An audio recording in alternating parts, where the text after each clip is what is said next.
itong dinadaanan ko ngayon, ito yung dinaanan ko from nung college ako. Naubusan ako ng pamasahe. So approximately 12 kilometers to from doon sa ano yan, hanggang sa bahay. Imagine nilalakad ko to ng alas 11 ng gabi, tapos naka-uniform pa ako ng college. So para ako timag dito.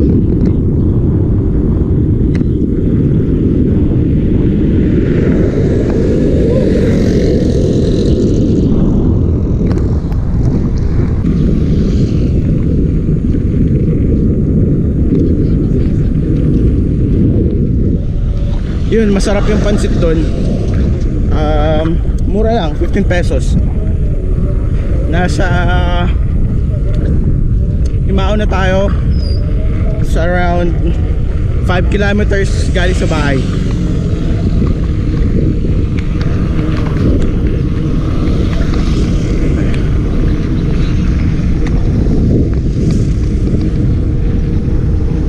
Para kasi akong timang dito nung naglalakad ako ng college. Ano nangyari kasi nun, sumama ako sa tropa. May tsibugan daw. Di ko alam na kanya-kanya pala. Kala ko malilibre yung isa kasi birthday. So syempre napilitan ako sumama. Ayun, ubos yung pera. Yung pamasahe ko hanggang pili lang. So ginawa ko, sumakay ka ng bus hanggang Pili. Tapos yun, naglakad ako galing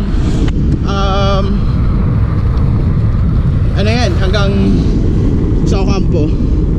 So ayun, parang tumakbo ng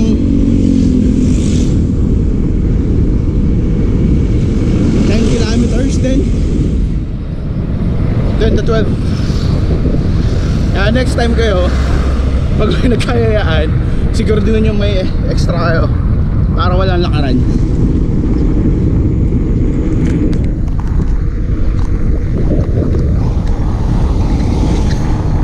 Na ako sa Yugan, around 20 to 25 kilometers lang yung takbo natin kasi may aahunin akong tawag dyan sa may Consusep. Di ko alam kung may paparehas ko siya sa ahon sa Repal. Kasi sa Repal may mga recovery doon. Eto, paakyat siya pero sobrang konti lang ng recovery. I-check natin kung kakayanin natin na walang tigil. So tara, samahan nyo ako. Ride safe tayo.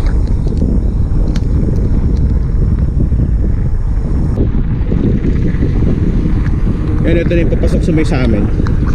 Yan. Papasok doon sa bahay ng parents ko. So sa barangay na to, yung total ng populasyon dito halos 3/4 ng populasyon dito sa barangay na to kamag-anak ko. So safe tayo.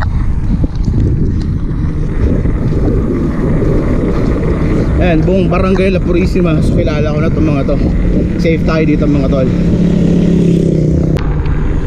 Yun, yan tanawin ko dito araw-araw pag nagbabike. Maingit kayo. Woo! Yan ang tanawin dito.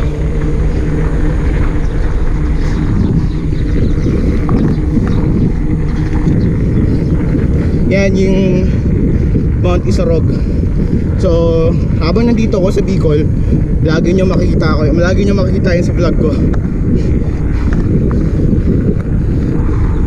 Yan, dyan ako na train mag alaga ng kalabaw, baka, mag-ani sa palayan, lahat. Shoutout sa parents ko. Salamat. Woo! Napakasarap sa buhay probinsya. Wala traffic, walang mabawang usok. Kasi nyo yung simpleng bayan dito sa amin. Pakalit lang nito. Ito yung sports complex. Yan. Tapos katabi niyan yung public market. Naayos pa pero malaki yan, malaki na. Unlike dati.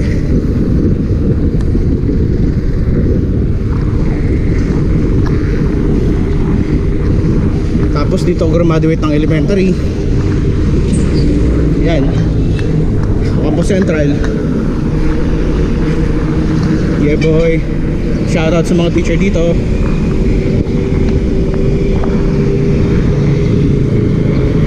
Pakita ko sa inyo kung saan graduate ng high school.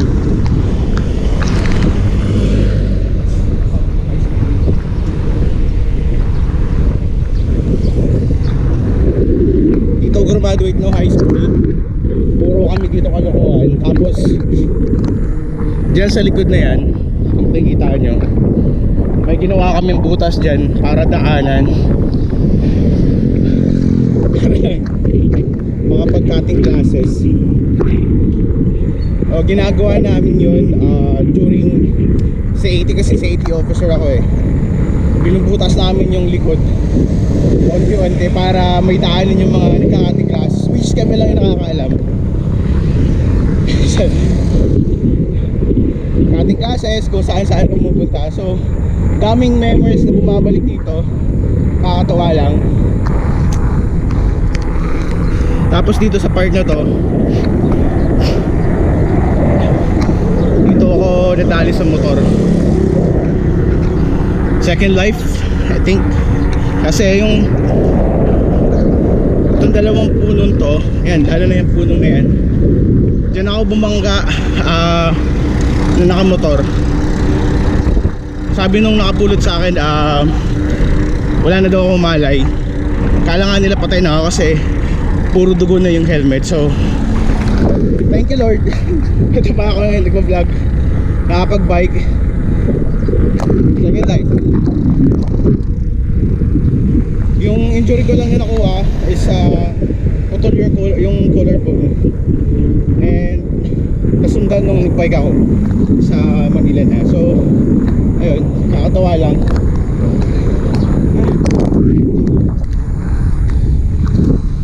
Daming memories na puro kalokohan dito sa lugar na to.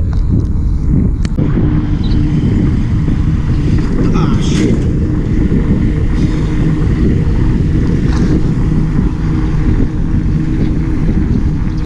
May madadaanan tayong kainan dito.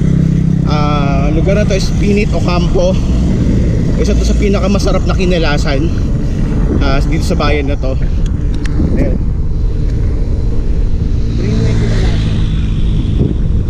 Yun.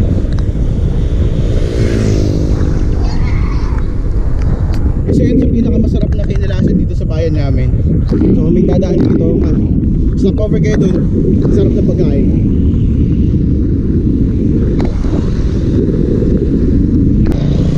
Ito naman yung hospital dito sa Ocampo sa amin. Suki ako dyan nung bata pa ako. Grade 6 siguro. Grade 5 ang grade 6. Balik-balik ako dyan. Tapos high school, lalo akong dinadala dyan ng mama ko. Ewan ko, sakitin ako nung bata ako eh. Pakasimple lang ng buhay dito. Late lang yung hospital, pero okay naman. Napapagaling naman ako.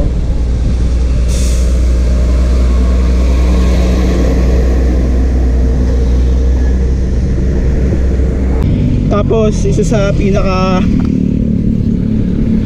murang bilihan dito, itong bayan ng Hinawan. Lahat, gulay, isda. Yan, dito ng pwesto nila, katabi ng sabungan.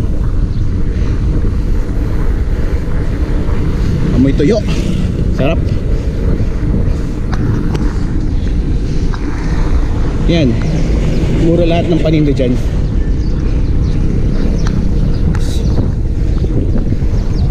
Kakaliwa na tayo dito.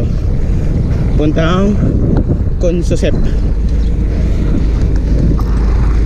Ay, umaahon na tayo papuntang Consusep. So yan, kikita nyo ba? Ito yung way. Hindi ko alam kung tama yung pinasok ko dito. Puro to ahon, walang recovery. Puro to ganito. Although grade nito naman. Yan.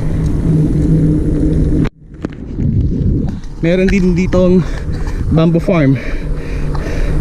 Uy, may trail daw. So, alam ko nagpalaro na sila dito dati ng enduro or downhill. Hindi ko pa masigurado. Hindi pa ako mahilig sa bike nun eh. So, ngayon titingnan natin kung okay yung trail dito. Tsaka yung ahon.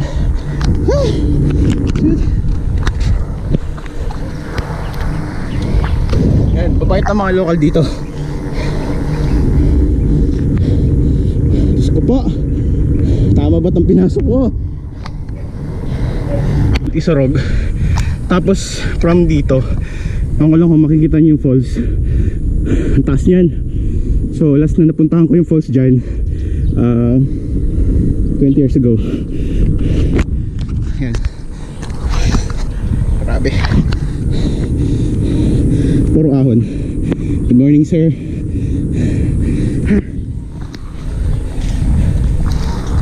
Oh, nagsisisi na yata akong bakit ako umakyat dito. Grabe. Yan oh, siko, tapos ahon. Literal na nasa bundok naman. Paanan ng bundok o parte na to ng bundok ng Isorog. Grabe. Hindi siya sobrang ahon, pero puro ahon. Gradient lang siya, pero mahirap. Hingal boy. Konti lang yung mga recovery, so di makakapag-recover ng maayos yung hita mo. Yan, puro tubuhan na. Tara sa taas, kaya to. Madami na rin pala dito nagtatanim ng organic farm. I mean, ng organic na na pananim.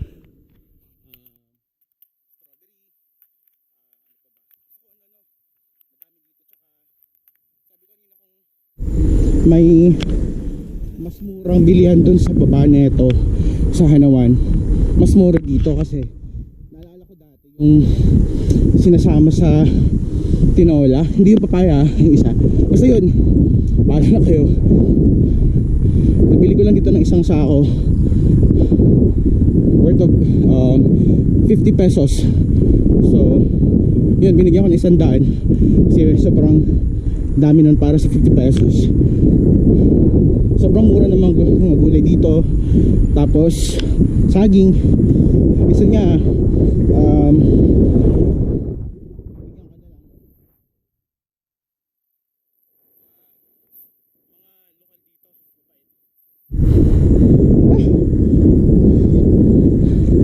grabe.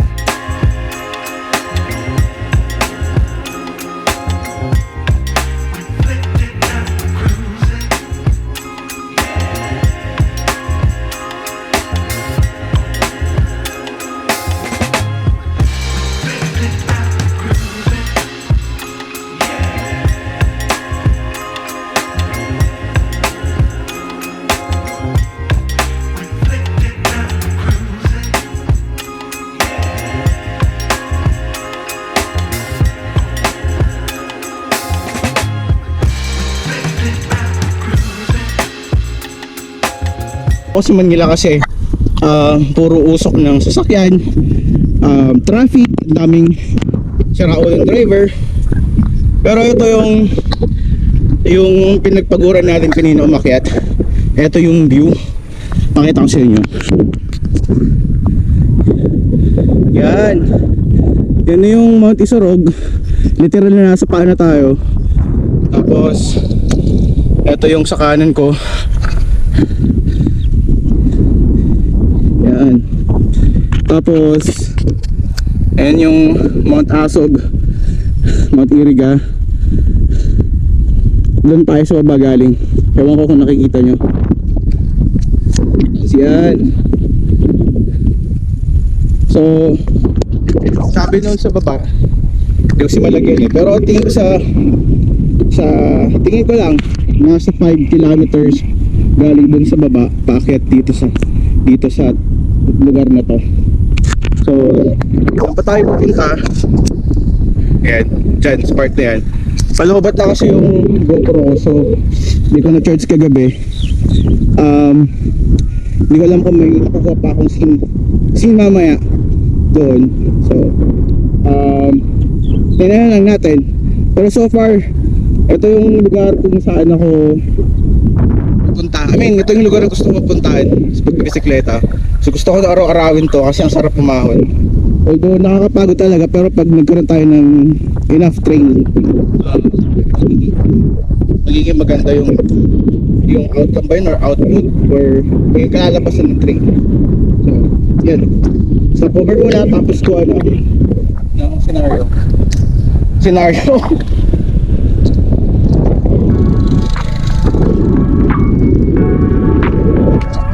ganda dito.